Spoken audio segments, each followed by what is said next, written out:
It is without a doubt the most asked question that I receive on a day-to-day basis. How do you afford to travel so much? How do you make a living? How do you have the time and money to travel? I'm going to answer all of those questions for you in this video, as well as give you a little bit of a background as to how I became a digital nomad and what my business looks like and what I hope it looks like in the coming years. So let's get straight into it, shall we? Although I have been traveling and living abroad for almost 12 years now, I haven't always been remote. I haven't always been working online. I spent a good chunk of those first 6 years or so in jobs. I worked at the city council when I lived in New Zealand.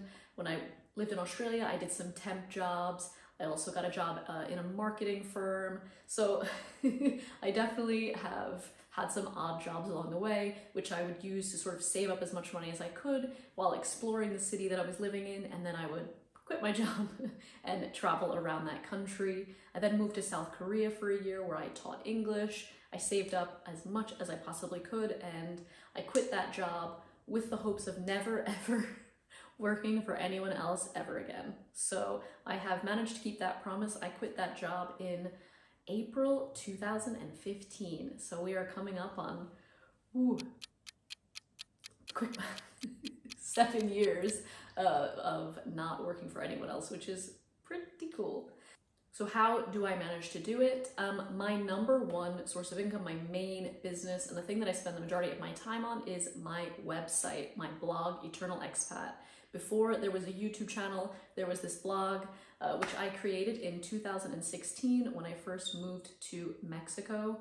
I was dead set on turning this into a business. I wanted my blog to support me. I wanted it to be able to pay my rent and help me travel and be a job that I could take anywhere in the world. So it took about 2 years of solid work. It was probably 50% of my time spent earning money, doing copywriting jobs and writing for other publications. And then 50% of my time was spent working on this blog where it earned absolutely no money, but I learned about SEO and how to rank on Google. I learned about ad income and how I could utilize page views to make money. I learned about affiliate marketing, which I will get into in a few minutes. But there are two main ways that I make money on my website, and that is through advertisements. So as you scroll on a blog post, you'll see ads in the middle of the blog post, you'll see ads on the right side, you'll see ads on the bottom. Sometimes there's a little pop-up when you try to leave the page. For every set of eyes that is on those advertisements, I earn a very small amount of money. But of course, the more people that view them, the more money you make. So it's a real priority for me to get as many people onto my website as possible by learning how to advertise, by learning how to use social media, by learning how to rank on Google. And a big part of that is creating content that people actually need, that actually people want, that they're searching for. So that's been a really huge and continues to be a really huge part of my business. The second way that I make money on my website is through affiliate marketing. So this is basically where I work with a company. They give me a special link that's just for me, and I share it with people. And I recommend the hotels that I stayed at, or the Airbnbs that I stayed at, my favorite backpack, or the shoes that I wear when I go hiking, that sort of stuff, where I recommend things that I already use and love. And then when somebody clicks on it and books that thing or buys those shoes, I get, again, a very small commission, but the idea is volume.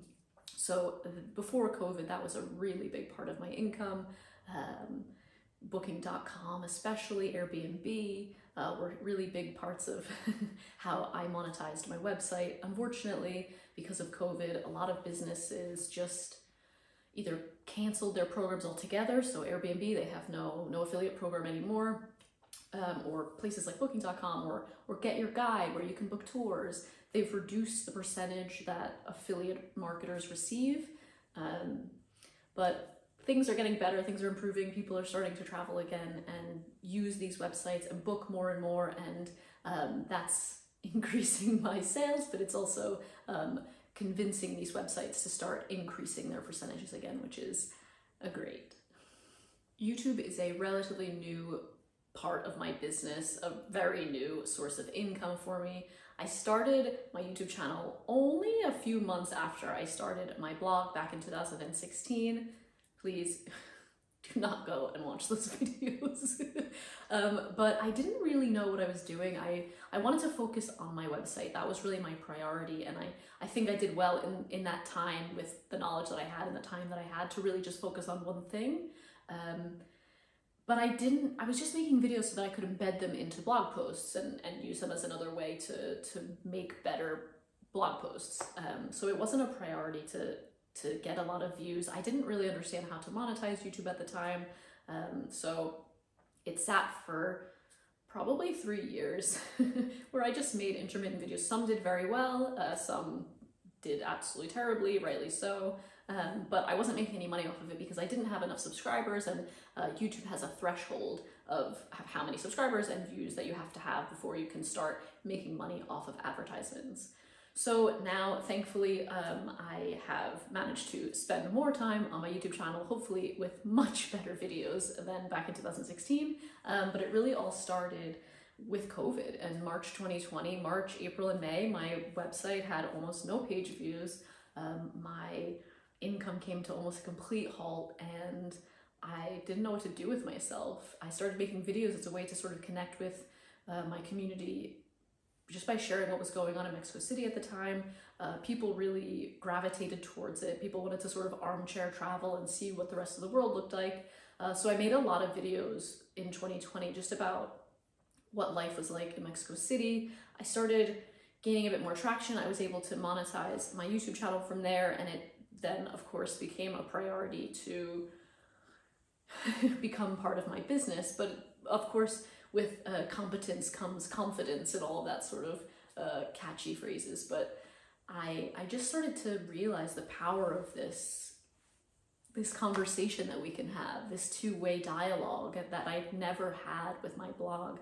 And with YouTube, it's just such a magical way to create community, and I'm addicted. You know, I think it's amazing to be able to share with people this way, and to be able to make friendships that are real. The amount of people that I've met because of YouTube is enormous, really. In just the last year and a half or so of making videos and connecting with more and more people around the world, it's been pretty special. So it's something that I'm loving, not just as part of my business, but as part of my life going forward.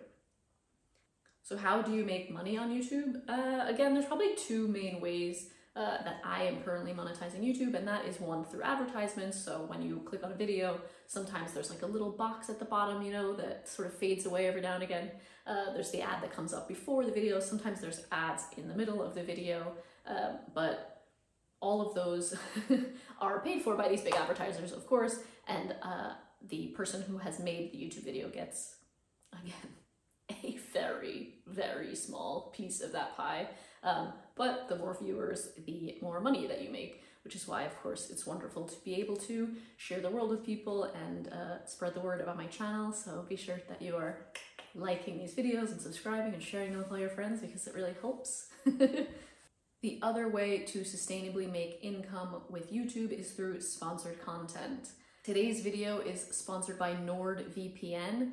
I am a huge advocate of VPNs as a digital nomad. I think it is a super important part of being a digital nomad, because you are constantly changing your internet, you're changing your location, you're going to cafes, you're going to co-working spaces. Sometimes I connect to like public Wi-Fi at the bus station or at the airport.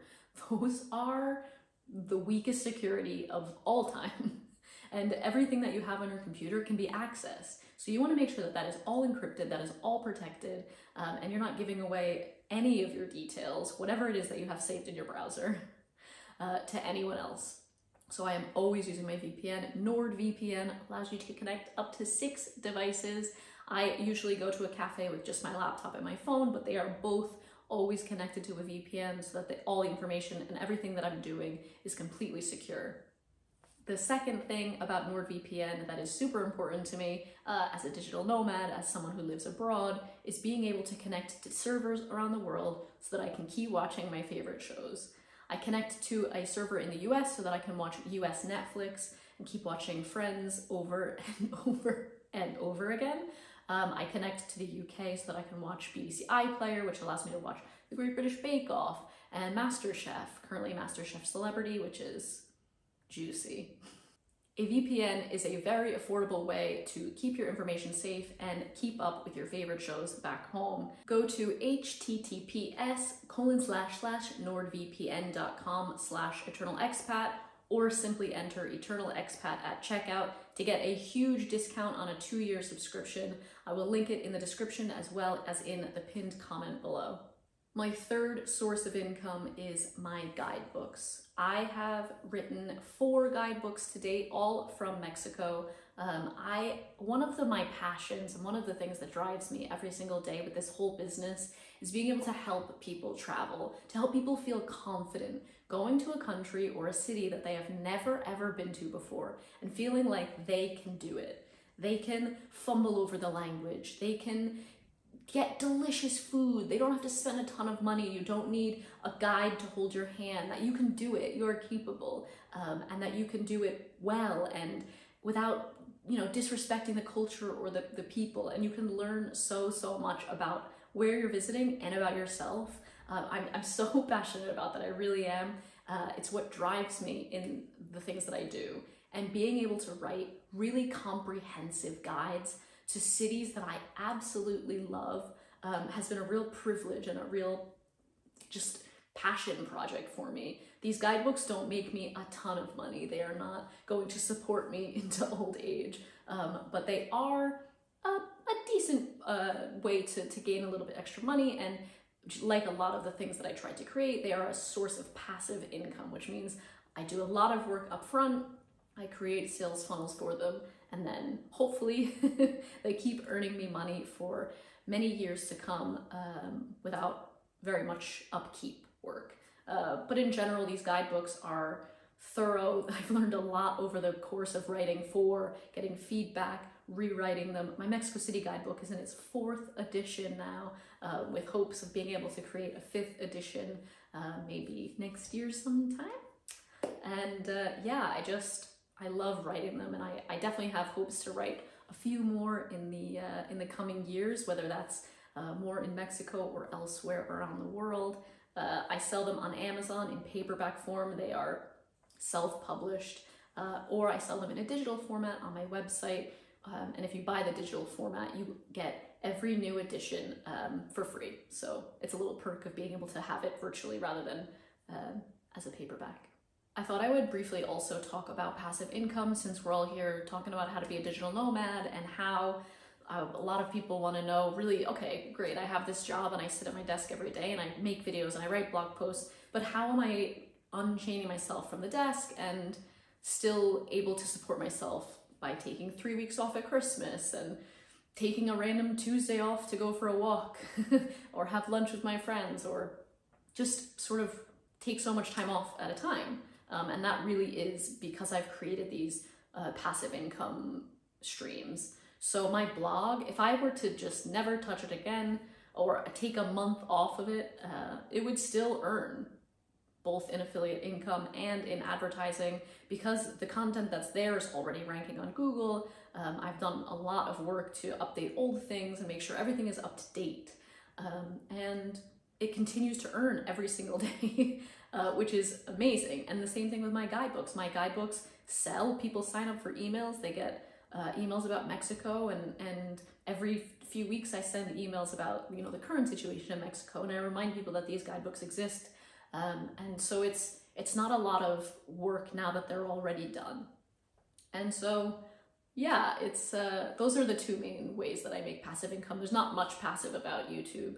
I make a video and sometimes old videos get watched, but if I stopped making videos, YouTube would stop showing my old videos. So there's not much passive about YouTube, but I enjoy it anyway. I think one of the things that's so great about YouTube is that it's like I said, this community of people, and if you left a friendship alone for months at a time without calling or texting, that friendship would weaken. And I think it's the same with building community on YouTube. If I left you guys without telling you why or where I went or what's going on, I think that's a pretty bad friend. So hopefully that won't happen. I hope you guys found this video helpful. If you have any questions about starting or becoming a digital nomad or anything that I'm doing work-wise, let me know in the comments below and I'll do my best to answer them. There are lots of people doing lots of different things as digital nomads. You don't have to be a blogger, you don't have to be a YouTuber. There are people doing their jobs but remotely, you know, graphic designers, writers, photographers. I mean, and it's not just creative outlets, there's accountants who can do their work virtually, you know, all sorts of jobs that are available to you. It's just a matter of finding what makes you happy and what makes you have the things in life that you want. So for me, time is one of the most important things. Being able to spend more time with Luke, being able to spend more time with my friends, and being able to spend more time outside and traveling, being able to do all of that and show it all to you and it be part of my job is pretty magical most of the time. So I feel really lucky for that, and I feel like this is a passion of mine and something that I'm happy to pursue and keep figuring out what that calling is. So yeah, I think that's all I have for you today.